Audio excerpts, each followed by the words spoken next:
welcome back to the Seriously Don't Do That podcast. I'm Dan Griffith, your host, president of Grow with Dan.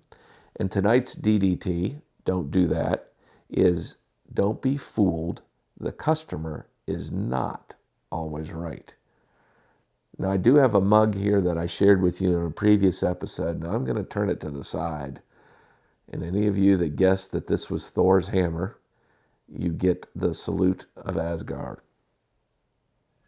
All right, enough of the geeky Marvel stuff. David, good evening. Good evening.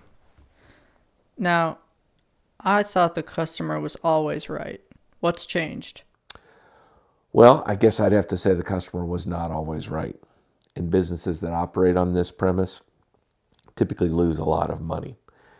In working with our customers, we have to realize that it needs to be a win-win, meaning that you need to win, the customer needs to win. If it's anything but that, don't do it. You don't stay in business if you give away your product or make unsustainable commitments. Customer wins, you lose, but actually both of you lose because you go out of business. This means that in every sale, you have to work for a win-win, because if not, no matter how desperate you are for business, you've got to walk away. So I guess what you're talking about here is how to negotiate a win-win. Do you have any tips? Yeah, and we probably need to do a whole series on negotiating, David. It's somewhat becoming a lost art, I think, in negotiating the deal. And I'm not talking about a bunch of weird techniques and influence techniques and playing games.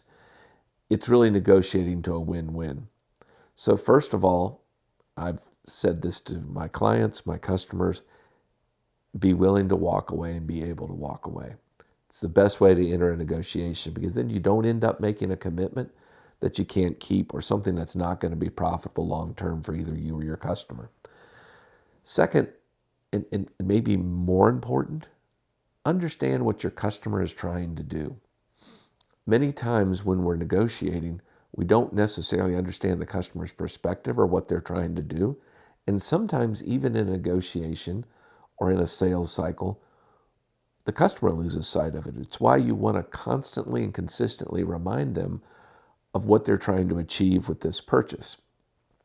Finally, be sure, and let me repeat, be sure that you are negotiating with someone that can make the decision. If you're not, you're really just wasting your time. I was recently working with one of my clients on a relatively large sale, and the person that we were speaking with, I didn't feel was able to make the decision, but the sales representative was a little nervous about asking. So in a nice way, I asked, who other than you helps make the decisions?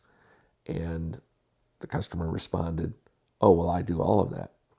Well, we got to the point where we were negotiating a service agreement, and I said, are you able to make changes to this agreement? And at that point, the customer said no. And we just simply asked, well, could we talk to the person that does that? And a 107-page agreement that had a lot of edits in it, I was able to get on the phone with the person, and we narrowed it down to the 3 pages that were important, and we were done in less than 30 minutes. And what it really reminded me of is you always want to make sure that you're talking with the right person. So today's DDT is don't be fooled. The customer is not always right. And I gave you some tips on negotiation. I look forward to seeing you next time on the Seriously Don't Do That podcast. Be well and grow. Next week, we're going to talk about your sales process. And the DDT is don't overcomplicate your sales process. We're going to see why keeping it simple is going to make you grow.